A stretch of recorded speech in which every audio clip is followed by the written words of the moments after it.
Hey, this is Mr. Chris Weinert, and today we're going to get a reverse shell from SQL Server using a common language runtime object. So we're going to create some managed code in C# and get a reverse shell. So first we'll take a look at, on the SQL end, what we need here. We're going to need a DLL, obviously from Visual Studio. And once we have that, we need to mark that assembly as trusted. We need to register that assembly with SQL Server. We're going to create a function that uses that assembly, and then we're going to go ahead and call it. So first, let's start over in Visual Studio and take a look at this code that I shamelessly stole from the internet.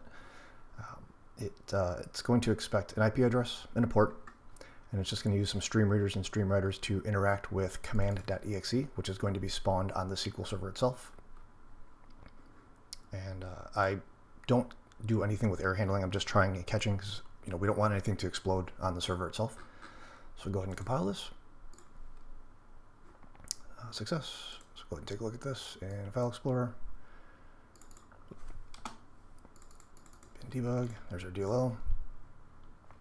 And so, like I said, we need to get the file hash for this. So we're going to pop open PowerShell here.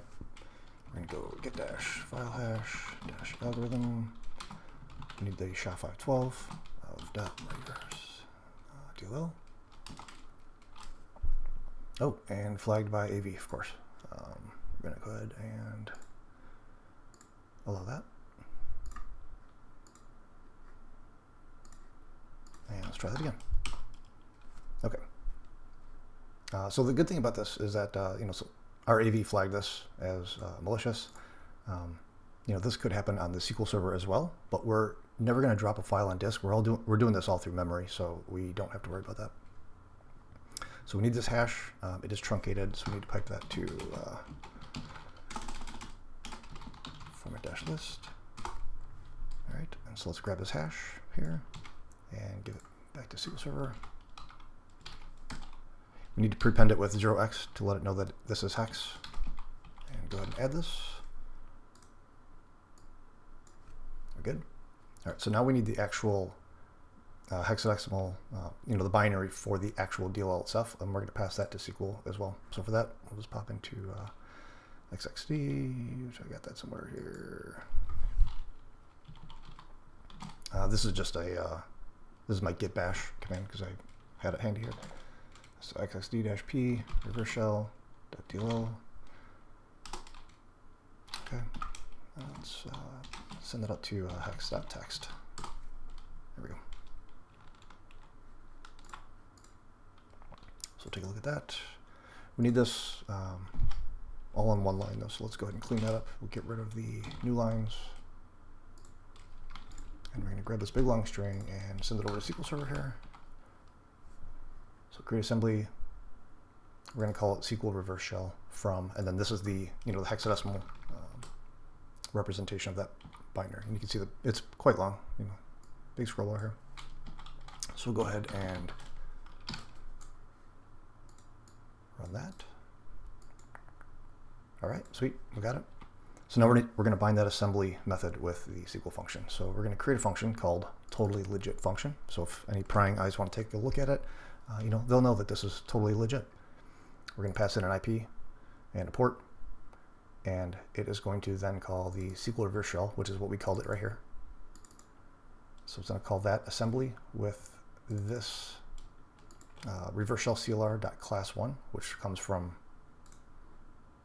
our Visual Studio project. We called it reverse shell CLR, and class 1 is the class, and then runme is the entry point, which is right here, which is where the IP and port are expected. So we'll go ahead and bind that.